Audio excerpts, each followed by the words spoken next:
강의 5번째 시간인데 그 어느 때보다 또 중요한 말씀이 담겨 있습니다.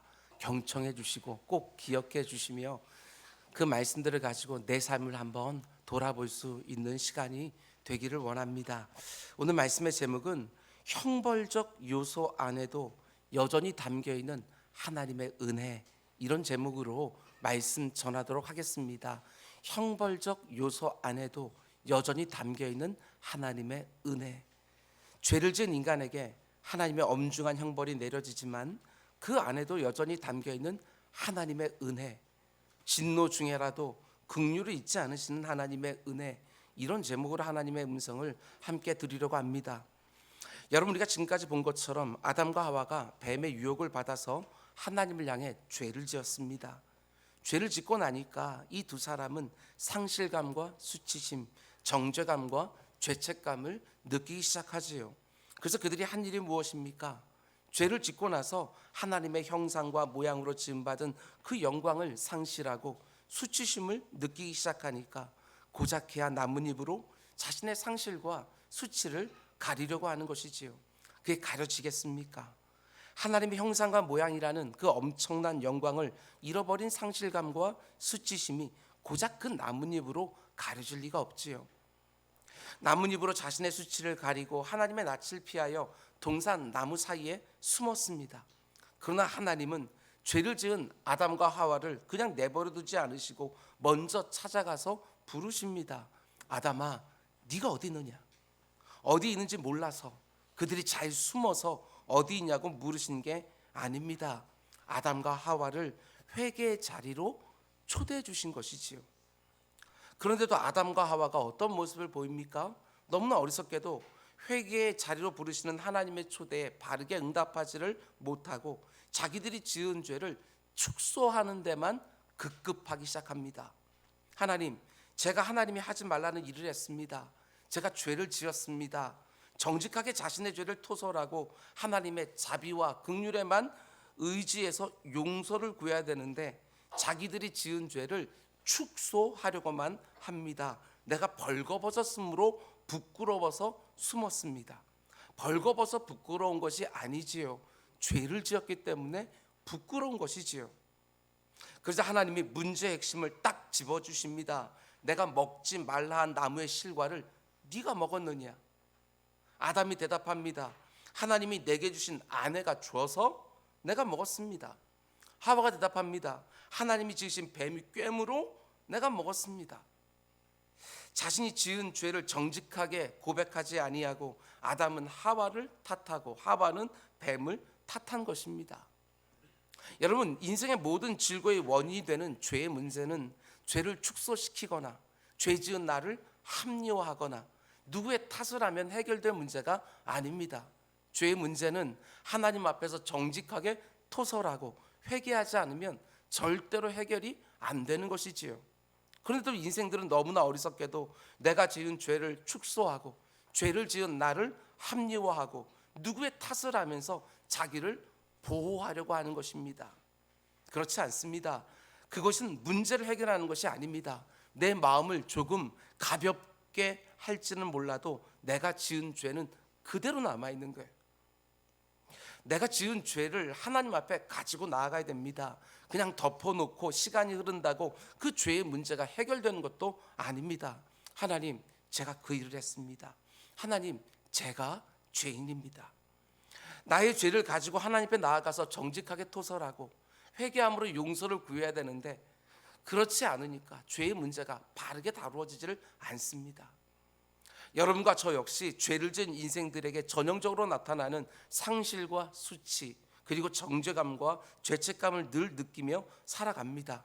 하나님이 하라고 하신 일들을 제대로 하지 아니하고 하나님이 하지 말라고 하는 일들을 수시로 하면서 살아가기 때문에 하나님 자녀의 합당한 존귀와 영광을 또 잃어버린 상실감, 죄의 욕구에 또 넘어져 버린 수치심, 하나님이 원하시는 삶을 또 살아내지 못한 데서 오는 정죄감과 죄책감을 이렇게 예배의 자리에 있을 때마다 말씀을 들을 때마다 하나님 앞에 나아가 독대하며 기도할 때마다 늘 느끼게 되는 것이지요. 근데 그게 바로 하나님의 부르심이라는 것입니다. 그 마음의 찔림이라는 형태로 하나님께서 나를 회개의 자리로 불러주시는 거예요. 하나님이 아담아 네가 어디 있느냐 하고 부르셨던 것처럼 여러분과 저를 거듭거듭 회개의 자리로 불러주십니다. 아무개야 네가 어디 있느냐. 이 세상에서의 성공과 성취, 많은 돈, 높은 지위, 사람들의 인정, 그런 것들로 내가 지은 죄가 가져오는 상실감과 수치심과 정죄감과 죄책감이 가려지는 것이 아닙니다. 고작 해야 나뭇잎에 불과하지요. 하나님의 낯을 피하여 숨은다고 하나님이 모르시는 것이 아닙니다. 내가 지은 죄를 축소하고 죄 지은 나를 합리화하고 사람을 탓하고 환경을 탓하면서 아무리 내 자신을 보호하려고 해도 내가 지은 죄는 그대로 있는 거예요. 하나님, 제가 죄를 지었습니다. 하나님이 싫어하시는 일을 제가 또 하고 말았습니다. 제가 죄인입니다. 하나님의 부르심에 정직하게 응답하면서 나의 죄를 토설하고 하나님의 용서를 구해야 되는 것이지요. 그러면 하나님은 약속해 주셨습니다. 내가 아무리 심각한 죄를 지었든지, 내가 아무리 반복적으로 동일한 죄를 짓고 있든지 하나님이 용서해 주시고 용서해 주시고 또 용서해 주시겠다고. 죄사함의 은총을 다시 한번 누리면서 하나님의 자녀에 합당한 존귀와 영광을 다시 회복하고 정죄감에서 죄책감에서 자유롭게 되어지는 은혜를 우린 또 누리게 되어지는 거예요. 회개의 자리로 부르시고 기다리는 하나님께 제대로 반응하셔야 됩니다. 그래야 예수 그리스도의 십자가 보혈이 나를 다시 정케해 주는 것이고 그분의 부활 안에 담겨있는 그 권능이 내 영혼을 다시 소성케 해주는 거예요. 여러분, 그런데 창세기 3장에 나오는 아담과 하와가 어떻게 합니까? 끝까지, 너무나 안타깝게도 끝까지 하나님이 원하시는 회개의 자리에 나오지를 않습니다. 하나님이 그 이름을 불러주시고 여러 번 기회를 주시고 기다려주시는데도 자신의 죄는 축소하고 자신은 합리화하고 아담은 하와에게, 하와는 뱀에게 탐만하고 있는 거예요. 결국 하나님이 어떻게 하십니까? 오늘 본문을 보면 하나님이 그들을 심판하십니다. 그 죄에 대하여 형벌을 내리시는 것이지요. 하나님이 왜 이들을 심판하시고 형벌을 내리는 장면을 이렇게 성경에 담아서 여러분과 저에게 보여주시겠습니까? 여러분과 저도 마찬가지라는 것을 알려주시는 거예요. 회개하지 않은 죄에는 반드시 그에 상응하는 하나님의 심판과 형벌이 있다는 것을 보게 해주시는 것이지요. 끝까지 회개하지 않으면 그 공의로우신 하나님의 심판과 형벌을 면할 수가 없다고. 내가 죄를 짓고 있는데도 하나님이 나를 심판하거나 형벌하지 않으신다? 그 정도 죄는 하나님 앞에 문제가 안 돼서가 아닙니다. 하나님 앞에서 또 감춰졌기 때문이 아닙니다. 하나님의 오래 참으심이시지요. 오래 참아주시면서 내가 회개자로 나올 기회를 거듭거듭 주고 계시는 거예요. 여러분, 절대로 하나님의 오래 참으심을 만홀히 여기셔서는 안 됩니다. 하나님이 오래 참아주시면서 내게 회개할 기회를 거듭거듭 주시는데도 끝까지 내 죄를 축소하려고만 하고 죄 지은 나를 합리화시키려고 하고 사람 탓, 환경 탓만 하고 있으면 어느 순간에 하나님이 나에게 손대기 시작하는 거예요. 회개하라고. 오늘 본문을 보면 끝까지 회개자로 나오지 않는 아담과 하와에게 하나님이 결국 심판과 형벌을 선언하시는데 가장 먼저 아담과 하와를 미혹했던 뱀에게 심판과 형벌을 선언하는 것을 보게 되어집니다. 14절, 여호와 하나님이 뱀에게 이르시되 네가 이렇게 하였으니 내가 모든 가축과 들의 모든 짐승보다 더욱 저주를 받아 배로 다니고 살아있는 동안 흙을 먹을지니라. 저는 이번에 이 부분이 처음 보였는데요, 왜 처음 봤을까 싶기도 했습니다. 뭔가 여러분 이상하지 않습니까? 하나님이 뱀에게는 곧바로 형벌을 내리십니다. 뱀아 어디 있느냐 묻지 않으십니다. 왜 이렇게 했느냐 묻지 않습니다. 아담과 하와에게는 네가 어디 있느냐 물으셨어요. 그리고 왜 이렇게 했냐고도 물으셨어요. 그런데 뱀에게는 곧바로 심판하시고 형벌을 내리시는 거예요. 뒤집어서 생각하게 되었으면 하나님이 우리 인생들을 얼마나 특별하게 생각하시는지 그게 보이는 것이지요. 사람에게는 거듭거듭 기회를 주시고 기다려 주시고 회개자를 초대하시지만 뱀에게는 묻지 않으시고 곧바로 형벌을 내리신다. 물론 오늘 본문에 등장하는 뱀은 이중적인 의미를 가지고 있습니다. 하나는 여러분과 제가 익히 잘 알고 있는 짐승으로서의 뱀이고, 또 하나는 뱀을 사용해서 아담과 하와를 유혹했던 마귀이지요. 그런데 오늘 보면 14절에 나오는 형벌은 우리가 알고 있는 짐승으로서의 뱀에게 내린 형벌, 쓰임받은 형벌이에요. 그리고 15절에 나오는 형벌이 뱀을 이용했던 마귀에게 준 형벌인데, 이 부분은 우리가 다음 시간에요 15절 한 절만 놓고 아주 자세하게 볼 거예요. 하나님 먼저 뱀에게 형벌을 내리시는데 이전에는 어떻게 다녔는지 모르겠습니다, 뱀이. 그런데 형벌을 받아서 배로 땅을 기어다니게 되는 거예요. 그리고 흙을 먹게 됩니다. 흙이 뱀의 양식이 되었다, 이런 뜻이 아니라 배를 땅에 붙이고 다니다 보니까 흙이 입으로 자연스럽게 들어오게 되어지는 것이지요. 이게 참 놀랍습니다. 뱀이 성경에 맨 처음 등장할 때 이렇게 소개했습니다. 1절, 뱀은 여호와 하나님이 지으신 들짐승 중에 가장 간교하니라. 여기서 간교하다는 말이 부정적인 의미가 아니라고 말씀을 드렸습니다. 가장 지혜롭더라, 이런 의미지요. 피조물 중에 가장 지혜로운 것 중에 하나가 뱀이었는데 어떻게 되어집니까? 14절, 네가 이렇게 하였으니 네가 모든 가축과 들의 모든 짐승보다 더욱 저주를 받아. 배로 땅을 기어다니면서 흙을 먹어야 되는 불명예, 낮아짐, 수치를 형벌로 받은 거예요. 단지 이게 뱀에게만 내려지는 형벌이겠습니까? 그렇지 않습니다. 죄는 언제나 많은 것들을 여러분과 저에게 약속해 주지만 그 결과는 불명예와 낮아짐과 수치라는 거, 잊으시면 안 되는 거예요. 아무리 근사해 보이는 사람이라도 일단 죄가 드러나면 불명예와 낮아짐과 수치를 면할 길이 없는 거예요. 많은 돈과 신분과 지위가 나를 존귀하게 해주는 것이 아닙니다. 거룩하고 성결한 삶, 그것이 나의 존귀와 영광과 아름다움을 보존해 주는 것이지요. 가장 지혜로운 피조물에서 가장 불명예스럽고 가장 낮은 자리, 가장 수치스러운 자리로 굴러떨어지는 뱀을 보면서 여러분과 저도 반드시 경성해야 됩니다. 죄를 가볍게 생각해서는 안 되는 것이지요. 일평생 쌓아놓았던 명예와 평판을 한순간에 무너뜨릴 수 있는 거예요. 그런가 하면 두 번째로, 이 부분이 참 중요하지요. 하나님의 심판과 형벌이 여자에게도 내려지는 것을 보게 됩니다. 16절, 또 여자에게 이르시되 내가 네게 임신하는 고통을 크게 더하리니. 아예 없었던 것은 아닙니다. 그런데 죄에 대한 형벌로 임신하는 고통을 크게 더한다. 그래서 네가 수고하고 자식을 낳을 것이고 너는 남편을 원하고 남편은 너를 다스릴 것이다.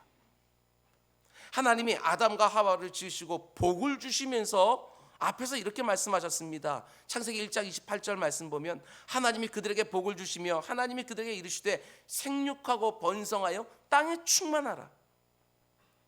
생육하고 번성하여 땅에 충만하라. 아이를 낳고 생육하고 이 땅에서 번성하는 것은 분명히 하나님이 여자들에게 주신 복이었습니다. 복. 생명이 생명을 낳는다는 것 다 경험해 보셨겠지만 이것처럼 신비하고 기적 같은 복이 또 어디 있겠어요?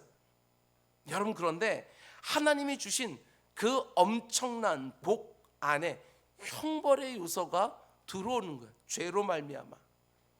분명히 그 무엇과도 비교할 수 없는 큰 복인데 여자가 죄를 짓고 나니까 그 복 안에 형벌의 요소가 들어오는 것이지요.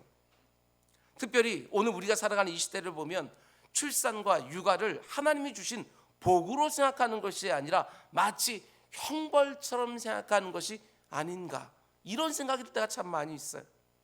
출산율 0.72, 2명의 남녀가 결혼을 해서 채 1명의 자녀를 낳지 않는 시대, 자녀를 낳고 양육하는 기쁨보다는 이런저런 수고와 어려움이 극히 부각되는 시대. 그렇다 보니까 너무나 많은 부부들이 아기 낳는 일, 아이를 양육하는 일을 주저주저하는 것이지요. 주택의 문제, 재정의 문제, 시간의 문제, 여력의 문제, 미래 시대에 대한 불안함, 경력의 단절, 참으로 여러 가지 출산과 양육이 가져오는 수많은 문제들이 명백하게 예상이 되어지지만 그렇지 않습니다. 절대로 그것만 보면 안 되는 거예요. 그 수고와 어려움을 거절하고 피하기만 하면 선악과를 따먹은 죄 위에 우리는 또 다른 죄를 더하게 되어지는 것이지요. 생육하고 번성하여 땅에 충만하라고 하신 하나님의 이 엄중한 문화 명령을 거절하는 죄를 더하게 되어지는 거예요. 먹이고 입히고 마시게 하고 때를 따라 돕는 은혜를 주시는 하나님에 대한 불신앙이라는 죄까지 더하게 되는 것이지요. 틀림없이 출산과 양육 안에 하나님의 형벌적인 요소가 들어 있습니다. 그러나 하나님의 형벌을 거절하는 게 아니지요. 하나님의 주권을 인정하는 것이고 하나님의 공의로운 성품을 그 영역에서도 인정하면서 반드시 겸손한 마음으로 하나님이 우리 죄에 대하여 주신 형벌에 순종하는 마음으로 출산과 양육의 이런저런 수고와 어려움을 감당해내야 되는 거예요. 여러분, 출산과 양육 안에 분명히 형벌적 요소가 들어있긴 하지만 그 과정 중에 여전히 하나님이 주시는 은혜와 자비가 동시에 넘치고 있다는 것을 잊으시면 안 돼요. 진노 중에라도 긍휼을 잊지 않으시는 하나님이시기 때문에 출산과 양육 안에 분명히 형벌적 요소가 들어있기는 하지만 여전히 하나님이 우리 인생에게 주신 가장 큰 복 중에 하나라는 것은 틀림없는 거예요. 요한복음 보면 우리 주님 이렇게 말씀하십니다. 여자가 해산하게 되어지면 그때가 이렇으므로 근심하나 아기를 낳으면 세상에 사람 난 기쁨으로 말미암아. 우리 주님이 이렇게 말씀하셨어요. 기가 막힌 표현 아니에요? 사람 난 기쁨으로 말미암아. 그 고통을 다시 기억하지 아니하느니라. 사람 낳는 기쁨, 여러분과 저도 다 경험해 보았습니다. 여자가 아이를 낳을 때 많은 고통을 겪지만 아이를 낳고 나면 생명을 낳은 기쁨 때문에 아이를 낳는 과정의 고통을 다 잊어버린다고. 아이를 낳는 과정에서의 모든 고통을 다 잊게 만들 만큼 하나님 주신 복의 요소가 여전히 그 안에 담겨 있는 거예요. 뿐만 아니라 우리가 다음 주에 더욱 자세히 보겠지만 하와가 아이를 낳고 그 뒤로 계속해서 여인들이 아이를 낳으면서 결국 누가 태어납니까? 15절 말씀에 나오는 것처럼 여인의 후손 중에 구주가 태어나시는 거예요. 그리고 그 구주를 영접한 여인들을 통해서 또 어떤 자녀들이 태어나게 되었습니까? 로마서의 말씀처럼 거룩하게 구별된 성도들, 하나님의 백성들이 계속해서 이 땅에 출현하게 되어지는 거예요.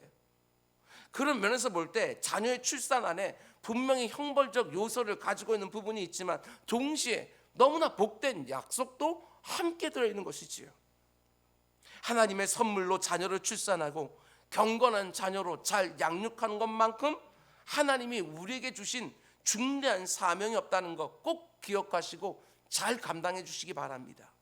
출산과 양육의 과정 중에 참 많은 고통과 수고와 어려움이 있는 것은 틀림없는 사실이지만 이 땅에 경건한 자녀들이 출현하기를 원하시는 하나님이 그 고통과 수고와 어려움과는 비교할 수 없는 큰 기쁨과 의미와 가치를 주시는 거예요. 그런가 하면 하와로 대표되어진 여성들, 특별히 아내들에게 하나님 주신 또 하나의 형벌이 있습니다. 이번에 설교를 준비하면서 제 자신도 돌아보며 많은 찔림이 있었습니다. 16절 하반절을 보면 너는 아내는 남편을 원하고 남편은 너를 다스릴 것이니라. 아내들에게 주신 하나님의 형벌 중에 하나는 남편을 원한다는 것입니다. 여기서 원한다는 이 단어는요 굉장히 강력한 단어인데요, 남편을 강렬하게 원하고 강렬하게 사모한다는 거예요, 아내들이. 근데 왜 이렇게 아내들이 남편을 강렬하게 원하고 사모합니까? 아무리 원하고 원해도요, 뒤집어서 말하면 충족이 안 되니까 강렬하게 원하고 사모하는 것이지요. 이게 바로 죄를 지은 여자에게 주어진 하나님의 형벌이라는 게. 유진 피터슨 목사님이 번역한 메시지 성경을 보면 이 부분을 참 재미있게 번역해 놓았습니다. 너는 네 남편을 기쁘게 해주려고 하겠지만 그는 너를 늘 지배하려고 할 것이다. 누가 아멘 하셨어요?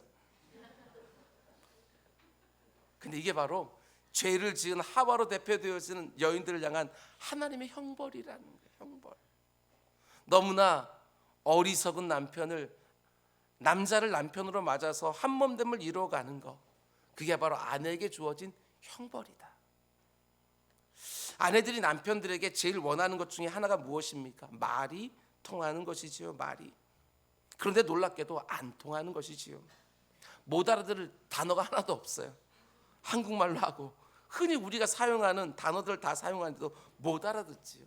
그래서 아내들은 속이 상합니다. 남편을 강렬하게 원하는데, 남편과 말을 통하고 마음이 통하기를 간절히 원하는데, 남편은 그런 데는 별로 관심이 없고 오직 다스리는 일에 관심이 있는 것이지요. 그래서 안 통합니다. 말 자체가 안 통하는데 어떻게 원하는 것들이 충족이 되겠습니까?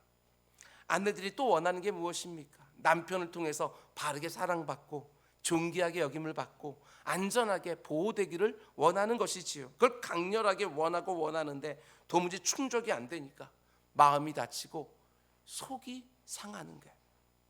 그런가 하면 아내들이 남편들에게 원하는 것은 우리 주님 말씀하신 것처럼 온전한 하나됨을 이루어 가는 것입니다.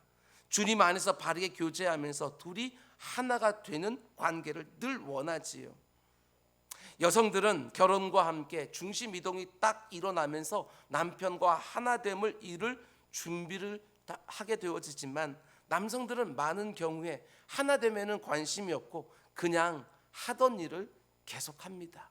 결혼 전에 하던 일을 계속하는데 더 집중하는 거예요.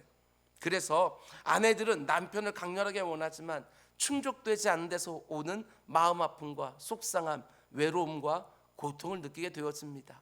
이건 역시도 죄지은 아내에게 하나님이 허락하신 형벌의 요소라는 거예요. 그러나 그게 전부가 아닙니다.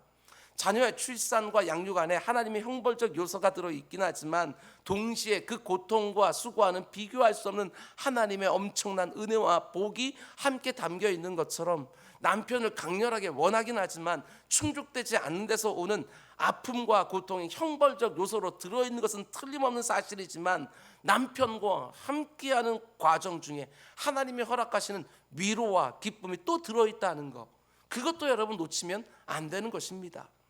아내들이 강렬하게 남편들에게 이런 모습 저런 역할을 요구하지만 충족되지 않는 마음상함과 속상함으로 그냥 끝나버리는 것이 아닙니다. 그렇게 내 마음을 몰라주던 남편을 아내들이 포기하지 아니하고 교육시키고 움직여서 마침내 내가 원하는 것들이 조금씩 이루어져 가는 것을 보는 기쁨을 틀림없이 하나님이 허락해 주시는 거예요. 아무리 안 변한 것 같다 할지라도요, 그렇지 않습니다. 시간이 지나면 지날수록 하나님이 말씀하신 것처럼 둘이 하나가 되어가는 기쁨을 보게 되는 거예요. 아내들에게 주어진 형벌이 부부생활 가운데 틀림없이 들어있긴 하지만, 그래서 눈물도 있고 아픔도 있고 상처가 있기도 하지만 그게 전부가 아니라는 것입니다. 하나님이 둘을 하나로 묶어준 주권을 온전히 인정하면서 절대로 포기하지 아니하고 겸손한 마음으로 신실하게 그 눈물과 아픔을 감당해내면서 하나님의 은혜를 기다리는 아내들에게 그 변하지 않을 것 같은 남편을 통해서 내가 원하는 것들을 조금씩 충족시켜 주시는 하나님을 보게 되어지는 너무나 영광스러운 기쁨을 계속해서 누리기 시작하는 거예요. 반면에 성경은 남편들에게 이렇게 말합니다. 베드로전서 3장 7절, 이 자리에 남편들은 나에게 주시는 말씀으로 꼭 받으시기 바랍니다. 남편들아, 이와 같이 지식을 따라. 정말 기가 막힌 표현을 또 써놓으셨어요. 남편들아, 이와 같이 지식을 따라 너희 아내와 동거하고 그를 더 연약한 그릇이요 또 생명의 은혜를 함께 이어받을 자로 알아 귀히 여기라. 아내와 그냥 살지 말라는 것입니다. 지식을 따라 함께 살라는 거예요. 생명의 은혜를 함께 이어받을 자로 알고 귀히 여기라는 거예요. 내 아내가 강렬하게 원하는 게 뭔지를 알고, 내 아내의 마음상함과 속상함이 뭔지를 알고 지식을 따라 아내와 동거하며 사랑하면서 아내를 보호하고 아내를 존귀 여기라는 거예요. 어느 정도로? 에베소서 5장 25절, 아내 사랑하기를 그리스도께서 교회를 사랑하시고 그 교회를 위하여 자신을 주심같이 하라. 이렇게 말씀하시는 것이지요. 결혼 생활 안 해도 내가 너무나도 좋아서 고루 골라서 결혼한 그 사람인데, 결혼 생활 안 해도 부부 생활 안 해도 하나님의 형벌적 요소가 들어있는 것은 틀림없지만, 죄된 욕망을 계속해서 그 관계 속에서 몰아내면서 죄가 들어오기 전에 부부관계, 그 아름답고 복된 하나됨을 점점 더 많이 누려가는 우리 모든 가정들이 다 될 수 있기를 주님의 이름으로 축원을 드립니다. 그래서 마지막으로 죄를 지은 아담 안에서 모든 남편들에게 주신 하나님의 형벌도 있습니다. 17절 말씀, 아담에게 이르시되 네가 네 아내의 말을 듣고 내가 네게 먹지 말라 한 나무의 열매를 먹었은즉 땅은 너로 말미암아 저주를 받고 너는 네 평생에 수고하여 그 소산을 먹으리라. 여러분, 남편들에게 준 첫 번째 형벌은 무엇입니까? 땅이 저주를 받는 것입니다. 땅이 저주를 받아요. 그래서 어떤 결과가 생깁니까? 일평생 수고해야만 그 땅의 소산을 먹게 되어지는 거예요. 언제까지 그렇게 수고해야 됩니까? 이어진 19절 말씀 보면 네가 흙으로 돌아갈 때까지 얼굴에 땀을 흘려야 먹을 것을 먹으리라. 물론 죄를 짓기 전에도요, 일련의 일들이 있었던 것은 분명합니다. 아담이 모든 짐승들에게 이름을 지어주고 모든 것들을 관리하는 청지기로서의 일들을 분명히 했었을 거예요. 그러나 그 일들은요, 하나님이 창조하신 세상을 다스리고 하나님의 아름다움을 드러내기 위한 수단으로서의 노동이었던 거예요. 그런데 죄를 짓고 나니까 이 노동 안에도 형벌적인 요소가 들어오면서 죽도록 땀 흘리고 일을 해야 겨우 먹고 사는 삶이 시작되는 거예요. 오늘 우리가 살아가는 이 시대의 정신은 적게 일하고 많은 돈을 벌고 젊을 때 많이 벌어서 노후를 안락하게 보내는 것, 이걸 인생의 행복이라고 가르치지만 그런 인생 없습니다. 어떤 식으로든지 땀을 흘리고 애써서 수고해야 내 필요가 근근히 채워지는 거예요. 편안하게 일하는 거, 그것도 불가능합니다.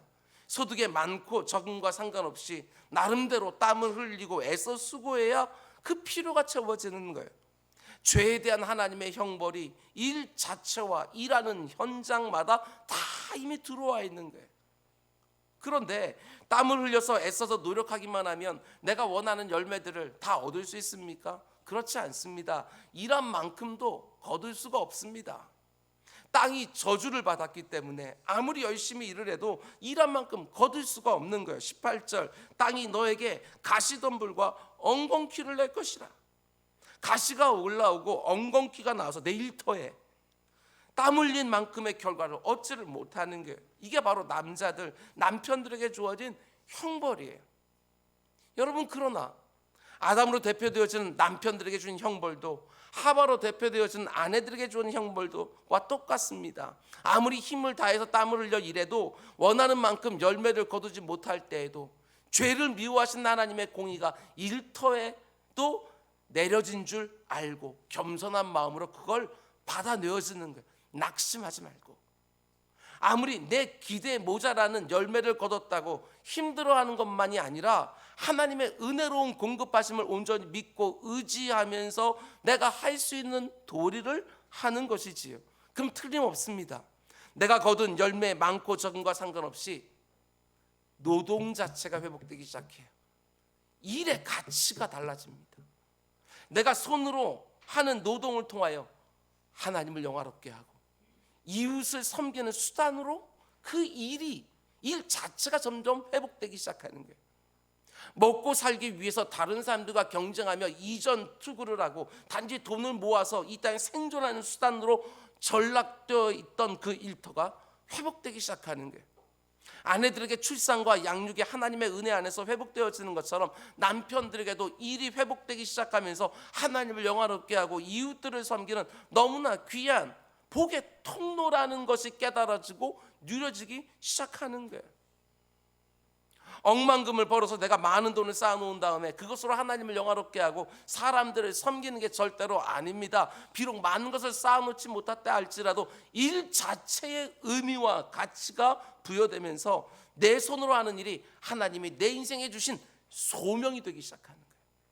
종교 개혁자들이 그렇게 목이 터져라 외쳤던 직업 소명설, 그것이 형벌의 요소가 담겨있는 일터에서도 일어나기 시작하는 거예요. 여러분, 그게 전부가 아닙니다. 우리 구주가 오셔서 하나님의 은혜의 시대를 쫙 열어주시면서 이렇게까지 약속해 주셨습니다. 갈라디아서 6장 7절, 사람이 무엇을 심든지 그대로 거두리라. 이게 바로 은혜의 시대에 하나님이 회복시켜준 새로운 질서라는 거예요. 심은 대로 거두리라, 이런 약속까지 주시는 거예요. 아무리 땀을 흘리고 아무리 씨앗을 뿌려도 가시가 피고 엉겅퀴가 올라와서 심은 대로 제대로 거두지를 못하는 저주받은 이 땅에서 일하고 있는 우리들에게 하나님 말씀하십니다. 네가 심은 대로 거두게 되리라. 이게 당연한 것이 아니라 하나님의 놀라운 은혜의 새 시대 가운데 살고 있기 때문에 이런 약속을 믿고 일을 하는 거예요. 비록 형벌의 요소가 남아있는 일터라 할지라도 하나님의 은혜와 긍휼을 신실하게 믿고 의지하면서 땀을 흘려서 애쓰고 수고한 것, 땅에 그냥 떨어뜨려 사라지게 하는 것이 아니라 그 심은 대로 거두게 해주겠다고 약속까지 주고 계시는 거예요. 여전히 형벌의 요소가 남아있는 이 땅의 질서 안에서 여러분과 제가 살아가고는 있지만, 새로 들어온 하나님의 질서를 신뢰하면서 심은 대로 거두고 우리의 땀과 눈물 한 방울도 헛되게 하지 않으시겠다는 하나님의 약속을 믿고 하나님이 나를 보내신 자리에서 나에게 맡기신 일들을 충성스럽게 감당하는 거예요. 여러분, 그런데 죄를 지은 아담과 하와에게 공통적으로 주신 형벌이 있는데 이게 가장 큰 형벌이에요.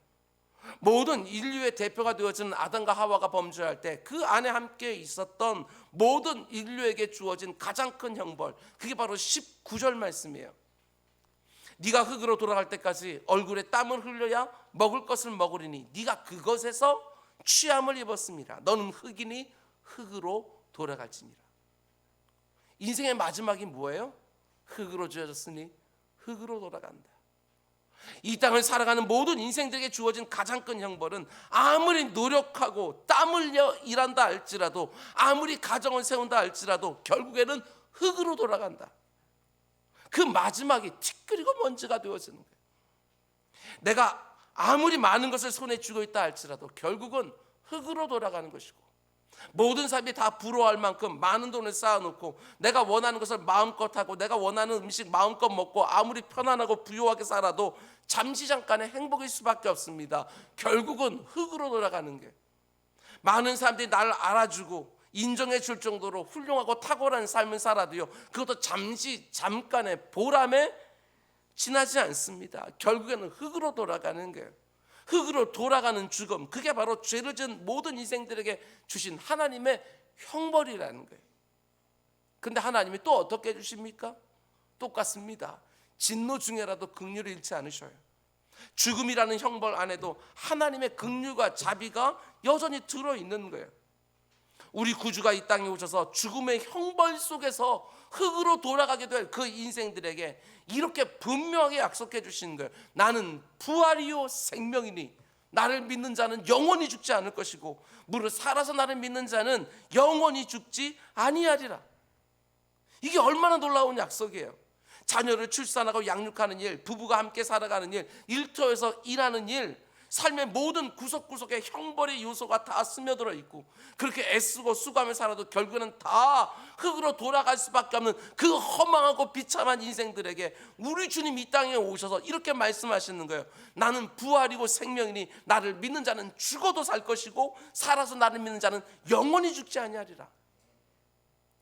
자녀를 출산하고 양육하는 데서 오는 이 고통, 서로 다른 인격이 만나서 부부로 함께 살아가면서 오는 마음 아픔과 속상함, 죽도록 일평생 일을 해도 신만큼 거두지 못하는 낙심, 그리고 결국에는 흙으로 돌아갈 수밖에 없는 죄 지은 인생들을 향한 하나님의 엄중한 형벌이 우리 구주 예수 그리스도 안에서 어떻게 되어집니까? 우리가 너무 잘 아는 요한복음 3장 16절, 하나님이 세상을 이처럼 사랑하사 독생자를 주셨으니 이는 그를 믿는 자마다 멸망하지 않고 영원한 생명을 얻게 하려 하십니다. 죄에 대한 형벌로 가득한 이 세상 한복판을 쫙 뚫고 우리 주님 이 땅에 오셔서 영원히 죽지 않는 생명 안으로 죄인들을 초청해 주고 계시는 거예요. 그것도 아무 자격이나 아무 공로도 없이 아들 하나님을 통하여 아버지 하나님 베푸시는 그 한량없는 긍휼과 자비를 믿음으로 말미암아 티끌 같은 여러분과 제가 하나님의 그 귀한 영생 안으로 초대받고 있는 것이지요. 여러분, 여러분과 제가 여전히 하나님의 형벌이 가득한 죄 많은 땅에 살고 있지만 이 땅 한복판으로 들어오신 우리 주님이 가져오신 하나님의 긍휼과 자비를 온전히 붙들고 자녀를 출산하고 양육하는 고통 가운데에서도 하나님이 주신 은혜로 경건한 하나님의 자녀로 잘 키워주시기 바랍니다. 모든 죄인들에게 있는 자기 중심성 때문에 남편은 내가 원하는 아내의 모습만 요구하고 아내는 내가 원하는 남편의 모습만 요구하면서 그 채워지지 않는 불만족과 마음 아픔과 속상한 가운데에도 나를 부인한다는 게 무엇인지, 온전한 하나됨을 이루기 위하여 나를 깨뜨린다는 게 뭔지를 깨달아가면서 그 지식을 가지고 둘이 하나가 되어지는 그 신비한 연합 잘 이루어 주시기를 바랍니다. 아무리 열심히 수고하고 땀을 흘려도 하나님의 형벌로 이 땅 자체가 저주를 받았습니다. 그래서 끊임없이 가시를 내고 엉겅퀴를 내지요. 그러나 그 형벌 중에도 심은 대로 거두리라. 하나님의 은혜 가운데 저주받은 땅을 회복시켜 주신 줄 믿고 여러분의 일터를 하나님을 영화롭게 하고 사람을 복되게 하는 소명의 자리로 반드시 만들어 가시기 바랍니다. 그러나 무엇보다도 죄를 지은 모든 인생들이 흙으로 돌아가는 하나님의 형벌 아래 있는 것은 틀림없는 사실이지만 하나님의 그 한량없는 은혜는 여러분과 제가 지은 죄보다 훨씬 더 크지요. 은혜가 죄보다 큰 거예요. 자신의 아들을 이 땅에 보내주셔서 그 모든 형벌을 대신 감당해 주시고 여러분과 저를 영원한 생명으로 불러주신 거예요. 영원한 생명이 나에게 이미 보장되어 있음을 믿고 하루하루 소망으로 살아가는 우리 모두가 되기를 원합니다. 죄를 미워하시고 반드시 자신의 공의로 심판하시고 형벌하시는 하나님이 맞습니다. 그러나 그 형벌 안에도 자신의 긍휼과 자비를 여전히 거두지 않으시는 줄 믿고 오직 예수 그리스도 나의 구주를 의지하면서 자녀를 출산하고 양육하고 절대로 낙심하거나 포기하지 않고 부부의 하나됨을 이루어가고 하나님이 나를 보내신 곳에서 나에게 맡기신 일을 그분이 나에게 은사로 주신 것을 가지고 충성스럽게 감당하다가 주님 나를 부르실 때에 그 영원한 생명으로 찬송하며 쑥 들어가는 신실한 하나님의 사람들 다 되어주시기를 주님의 이름으로 축원을 드립니다. 우리 기도하겠습니다. 사랑의 주님, 우리가 이런 하나님을 믿고 있다는 것이 얼마나 감사한지.